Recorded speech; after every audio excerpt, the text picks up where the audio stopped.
Hearing continues for the alleged mastermind behind the killing of Memphis rapper Young Dolph. Hernandez Govan is facing several charges, including first-degree murder for the 2021 shooting. Govan, one of the prime suspects in the rapper's death, is now out of jail on a $90,000 the CMG record label and is innocent.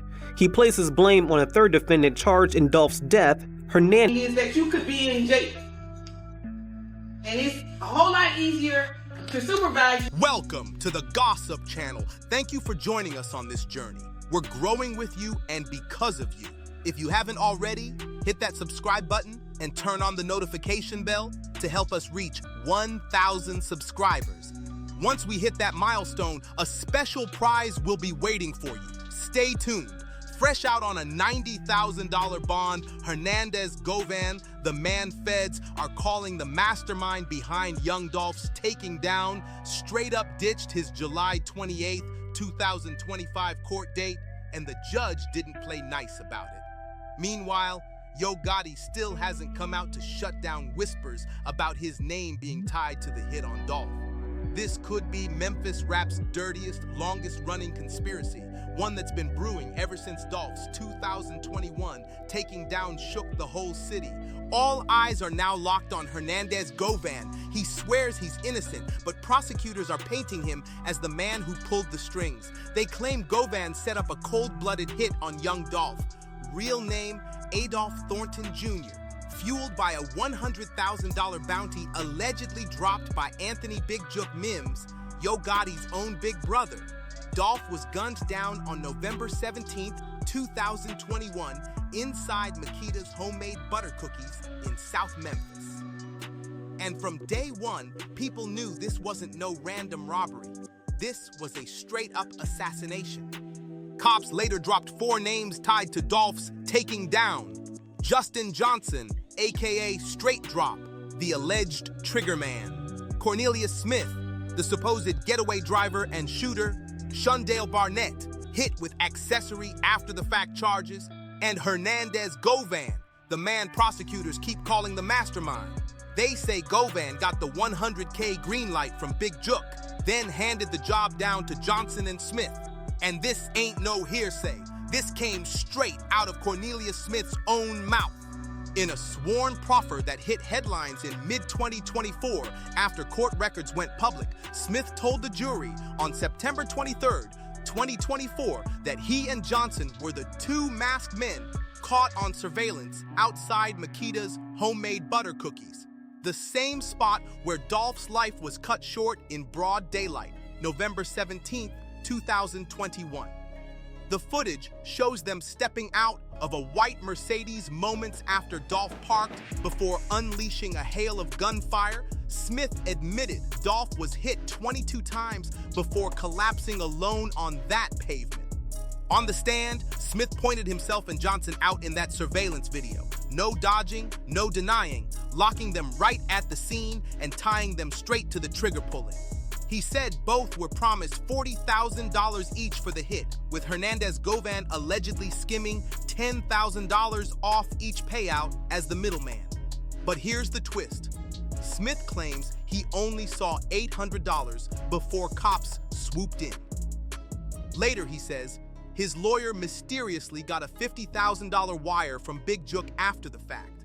Smith even opened up about his headspace back then. A man crushed by the death of his 9-year-old son, numbing himself with pills and sliding into violence just to keep money in his pocket. I wasn't feeling nothing.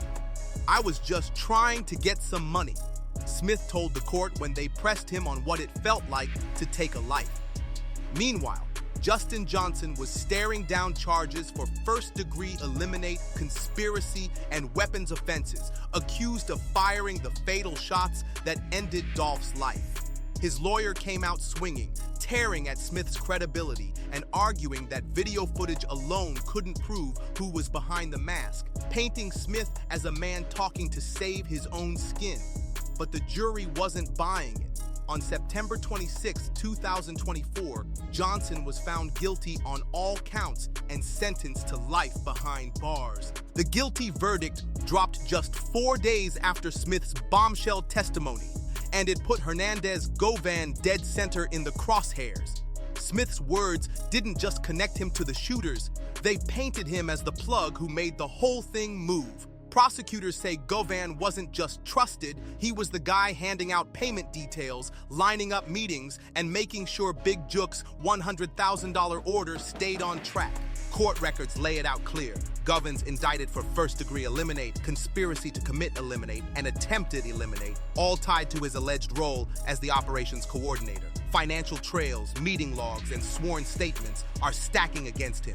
And with Justin Johnson already doing life and Jamarcus Johnson copping to accessory charges, prosecutors are stamping Govan as the mastermind. All roads now point straight at Govan, the one man who could blow the lid off this whole alleged conspiracy or keep it buried forever, but his own past words are haunting him. Back in 2022, he dropped cryptic Facebook posts talking about sacrifices and becoming a god, just before Dolph's eliminate. In court, he brushed it off as so-called artistic expression, claiming it had nothing to do with the case. Prosecutors aren't buying it.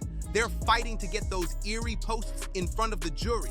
After being denied bail at first, Govan scored a $90,000 bond in May 2024 and wasted no time posting it. The judge cut him a break, but only with strict house arrest and an ankle monitor locked on. Still, the decision lit up social media with fury. Folks couldn't wrap their heads around how a man accused of plotting the eliminate of one of Memphis's most loved figures could stroll free before trial. Govan's court date was first locked for July 28, 2025, but delays pushed it to August 18.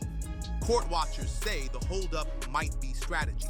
Maybe the defense buying time to shred key testimony, or prosecutors quietly stacking a bigger RICO-style case that could drag even more names into the fire.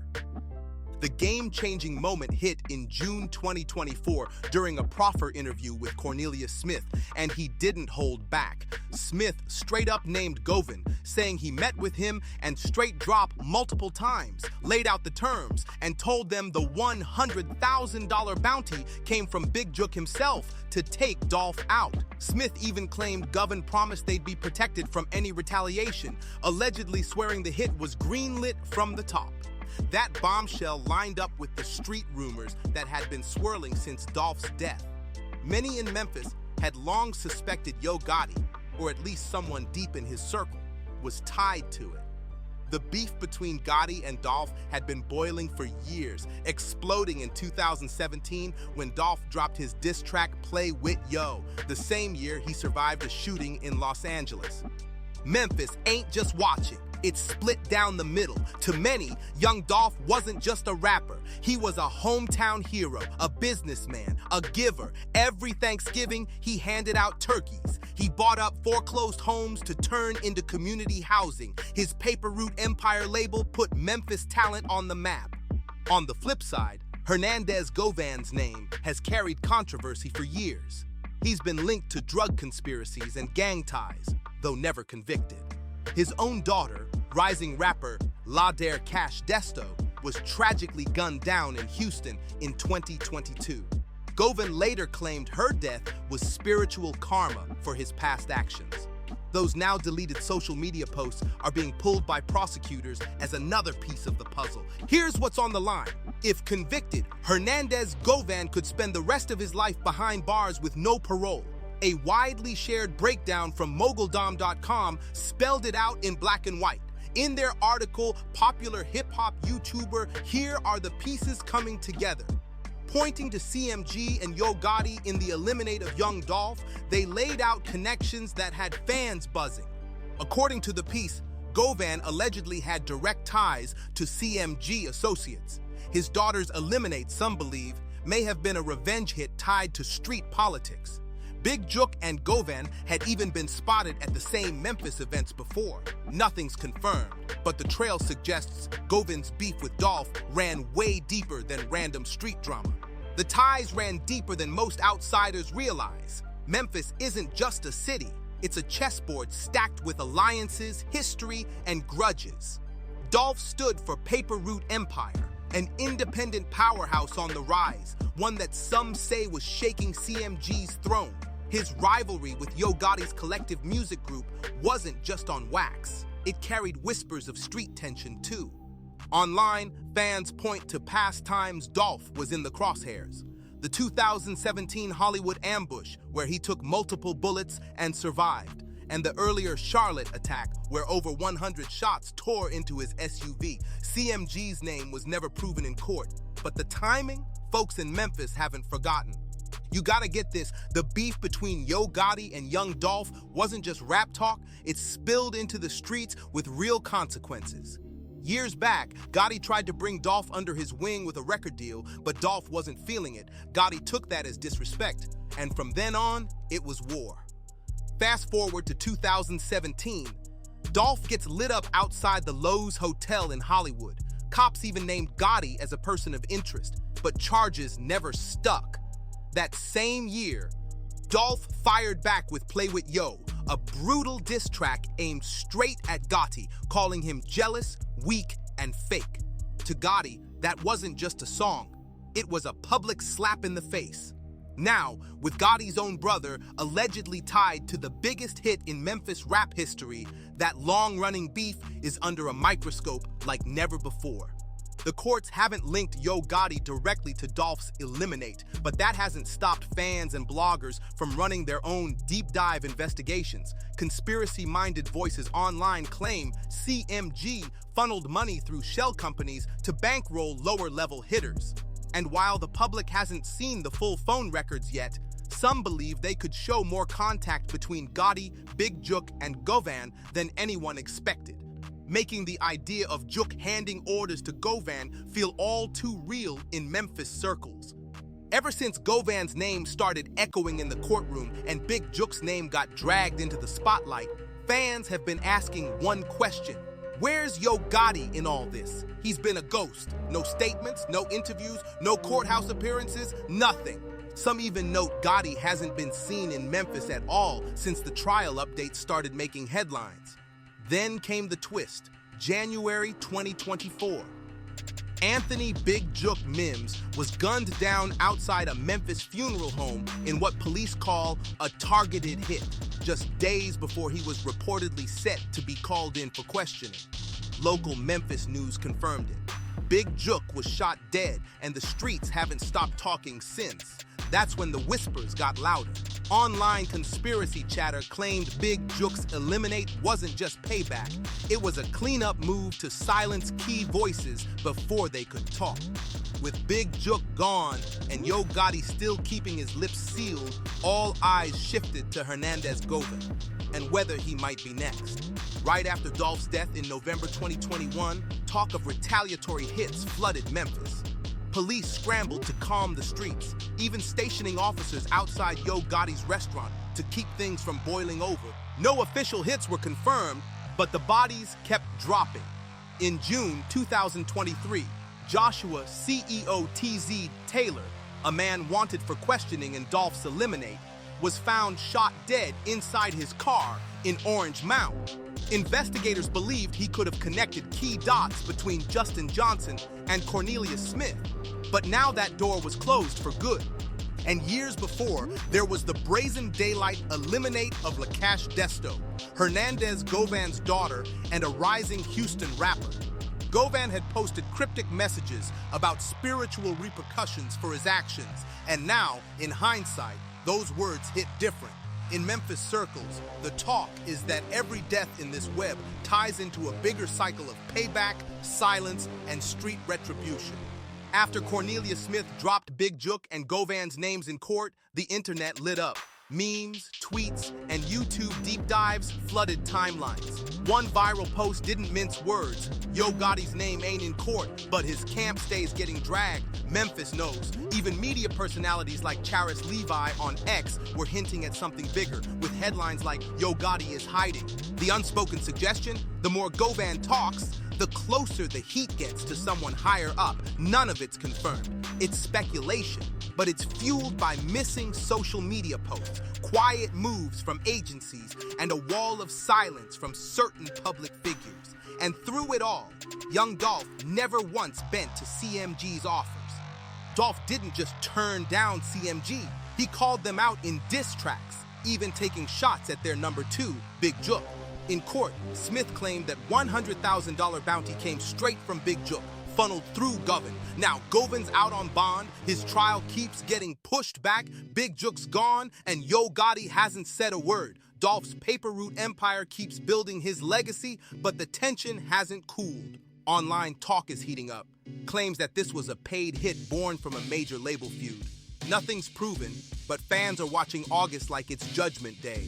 If Govan flips or the trial drops a bombshell, it could spark a bigger federal probe, one that digs into whether Big Jook's alleged role was part of a larger CMG-linked web of violence. That cracks the door wide open for RICO charges, the kind prosecutors love to drop on record labels they suspect of running double lives. For Yo Gotti, the smartest move might be staying far, far out of sight.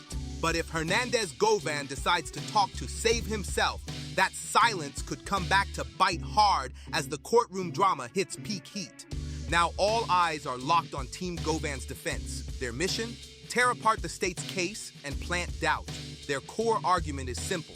There's no smoking gun, no footage of Govan handing out orders, no wiretap calls plotting the hit, no money trail tying him to that alleged $10,000 cut from the bounty. The defense keeps hammering one point. The only man pointing at Govan is Cornelius Smith, a cooperating witness with plenty of reasons to talk. They remind the jury that Smith was staring down heavy charges himself and could be telling prosecutors exactly what they want to hear just to shave years off his own time. They've also leaned hard on claims of venue bias, arguing that in a city still raw over Young Dolph's Eliminate, the wall-to-wall coverage could poison the jury pool.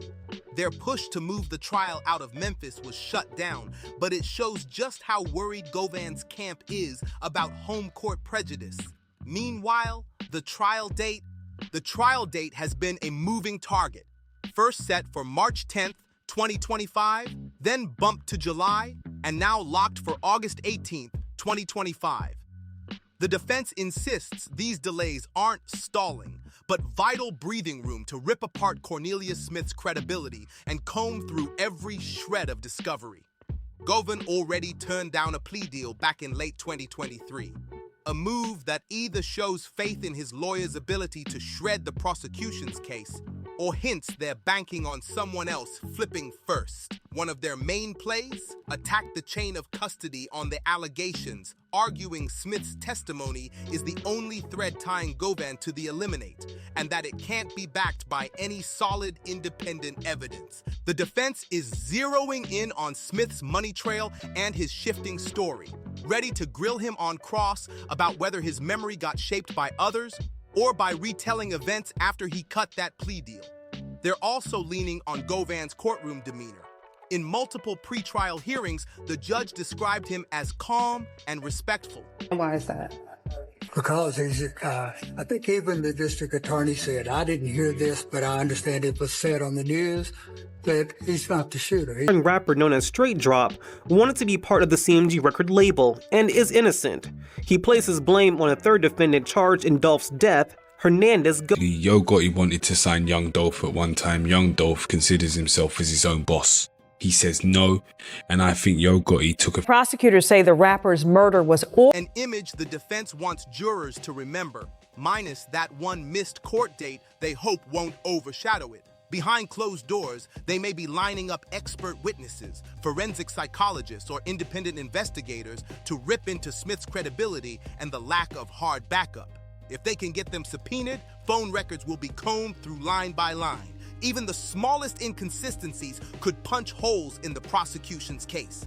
The next big moment lands in mid-August 2025, the deadline for both sides to swap expert witness lists and lock in jury instructions. That's when the real chess match kicks off. Expect a long, comb-through voir dire process to filter out jurors with any hint of bias, especially with this case flooding headlines for years. Meanwhile, legal voices online, especially YouTubers like Just Say No Toko and Set Da Record Straight, are combing through transcripts the public can see. They keep pointing to gaps in the prosecution's story, missing corroborating footage, shaky timelines, and Smith's shifting testimony. If the defense can shake Smith's credibility, his motives, his memory, or his ever-changing story, they just might tip the scales in Govan's favor. All they need is to plant enough reasonable doubt to keep a conviction out of reach, even if jurors still see parts of the tale as suspicious. If they pull it off, the threat of Govan spending life in prison without parole suddenly looks a lot less certain. But make no mistake, the stakes are still deadly serious. The prosecution has surveillance footage they say shows Smith and Johnson at the scene. They're also ready to roll out phone logs and financial records, if they can get them, to suggest Govan had direct contact with the shooters. One slip-up, though, and their whole case could wobble. At this point, Govan's legal path is straightforward but razor-thin. Shred the lone witness, expose cracks in the evidence, and keep his composure in the courtroom. His choice to reject a plea deal screams either unshakable confidence or a gamble with everything on the line. Because if the verdict comes back guilty, a life sentence is almost guaranteed. As the trial looms, the defense's entire playbook hangs in the balance. Govan's future may come down to one question. Will the jury believe Cornelius Smith is telling the truth or see him as a man cutting a deal to save himself? Meanwhile, Young Dolph's legacy still echoes in Memphis, an independent king who built paper route empire, fed families every Thanksgiving, and gave back to his city long after he was gone. Posthumous music drops keep Young Dolph's name alive, while murals and charity drives across Memphis remind the city exactly who he was. But his shadow also hangs heavy over the men accused in his taking down. Justin Johnson now sits with a life sentence plus 35 years, a punishment prosecutors say fits a cold-blooded execution driven by ego and cash. Jamarcus Johnson, Justin's half-brother, walked away with probation after helping the suspects after the shooting, and could even clear his record if he finishes a diversion program. As for Cornelius Smith, the prosecution's star witness, he's not walking free yet. He still has his own trial ahead, with prison time on the table, even if his cooperation earns him less. In just weeks, Hernandez Govan steps back into court, and online, the verdict's already in. Many believe his testimony could be the tipping point. If he cracks, if he confesses, and if he's found guilty, it cements a narrative of a deeper network tying CMG, street politics, and a trail of violent outcomes. If he walks, some will paint him as the fall guy. Memphis is holding its breath. The street tension, Gotti's silence, and years of unanswered questions make it clear this story doesn't end with Govan's verdict. For over 3 years, Dolph's Eliminate hasn't just been about one man's life. It's been about the city's soul. It's sparked a chain reaction, a justice spiral that's legal, cultural, spiritual, and deeply social. Chapter by chapter, we've pieced together how shooters, witnesses, and alleged masterminds might all connect. And in this final chapter, we've seen how the fallout still burns through Memphis and the internet. Hit that like button, subscribe, and drop your thoughts in the comments below.